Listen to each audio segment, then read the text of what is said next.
BBC World Service and now Witness History with me, Stefania Gotzer.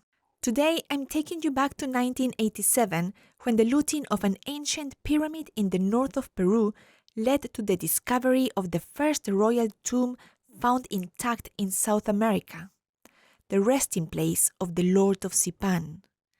It's a story of drug-induced dreams, a scientist who was threatened with guns, and gold. It's a warm February evening in the coastal region of Lambayeque, and Walter Alva, the director of the only museum in the area, is feeling sick. He's planning to go to bed early, but...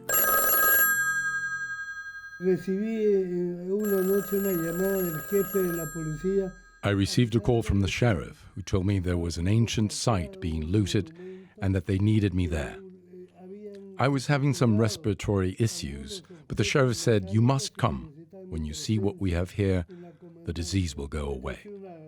He was joking, but it turned out to be true, because I saw the objects, and the following day, I was out on the field camping and feeling healthy. The police had recovered from looters artifacts that belonged to the Mochicas, a civilization that flourished in the north of Peru from the 1st to the 7th century. Walter didn't know it yet, but he was about to make one of the greatest archaeological discoveries of the Americas. In the police station, we found 2 feline heads of a divinity made out of gold, which must have been part of a piece of jewelry worn on the chest. You could rarely see something like that in museums. They had been found in the town of Zipan, in a very well-known place called Huacarrajada, which looks like 2 mud mounds as high as 30 meters. But in fact, there were 2 pyramids eroded over time. They were one of the most sacred places for the Mochicas. We knew this, but archaeologists had never dug there. Tomb looters are known as huaqueros in Peru. The huaqueros who stole the artifacts the police had recovered were led by a couple of local bratas, the Bernals. And the reason they chose to raid Huacarrajada was extraordinary, as the BBC TV program Time Watch explained in 1990. This man, Chino Bernal, was a huaquero. He was driven by visions of finding treasure and haunted by premonitions of his own death. An hallucinogenic drug made him dream of a woman transformed into a large black bird. Where it landed, he told his brothers, they should dig.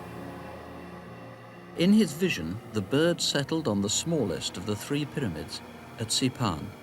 And that digging unearthed amazing treasures, as Chino's brother Samuel told Time Watch. None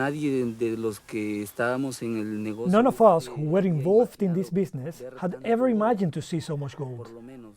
Not in your dreams do you see so much gold and beautiful things in one place. And Chino's premonitions did come true. Not only were the treasures found, he was later killed by the police when they raided his house.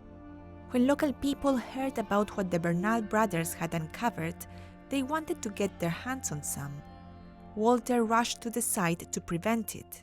Here's one of the locals talking to Peruvian television. Look, it's only this little piece that I want to sell to feed our children. What is that? This is copa, and look, they will only give me 20,000 soles for this, and that is to feed our children. Our task was difficult, because the country was experiencing a political and economic crisis. So we had to persuade people to leave and allow us to begin the scientific excavation. There were tense and dramatic moments, with the police shooting into the air to make people leave.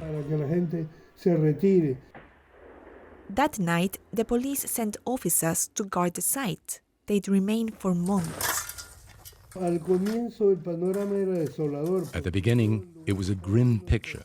Looters excavate in a destructive and chaotic way. It was Walter's job to research the site and preserve whatever was left. First, they had to clean the mess the looters had left.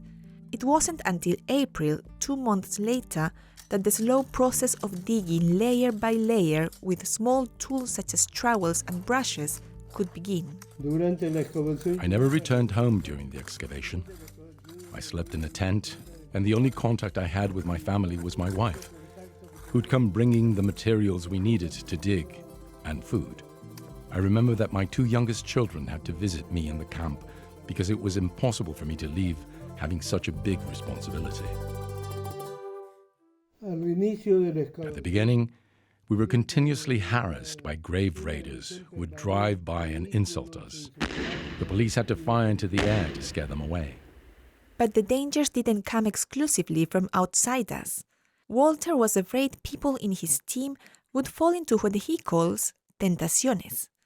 That's temptations in English, a euphemism we Peruvians use for stealing. We had an open tomb with metallic objects that could be easily seen from above. We had to watch them constantly. We wanted to avoid any situations where the police and the team could fall into any temptations. In June, we found the skeleton of a young man with a helmet and a shield. No doubt it was a soldier. Curiously, his feet had been amputated. That's a sign that he shouldn't abandon his watch. And then, on the 20th of July, we had started cleaning the inside of the coffin, and in the center you could see a mass of copper. One of the laborers lifted something, and because it was dark, he pointed at it with a flashlight. To my surprise, I saw the golden face of a tiny man looking back at me. What Walter was looking at hadn't been seen for 1,800 years. It was a golden earring that was 10 centimeters in diameter. The little golden face portrayed the Lord of Zipan. That was when we realized it was the tomb of someone of the highest rank. The Lord of Zipan was thought to be the ruler of the Mochicas in the 3rd century. He died when he was around 40. 8 people had been buried with him to keep him company on his journey to eternity. 3 young women, 4 men, and a child. The process of finding his bones was very slow. We had to remove about 10 layers of objects that were covering his skeleton. There were many sets of ornaments and tunics.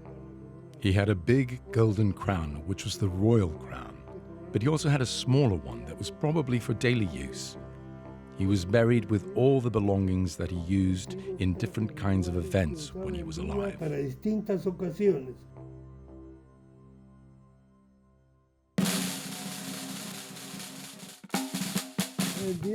The day we discovered the tomb, most of the locals wanted to see it. I decided to let them in.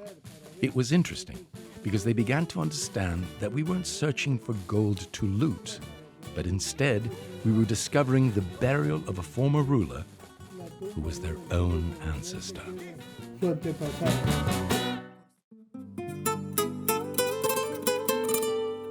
A pyramid-shaped museum called the Royal Tombs of Zipan was built on the site 15 years later. Walter Alba was its founding director. He retired in 2021 and he was speaking to me, Stefania Gotzer, for Witness History.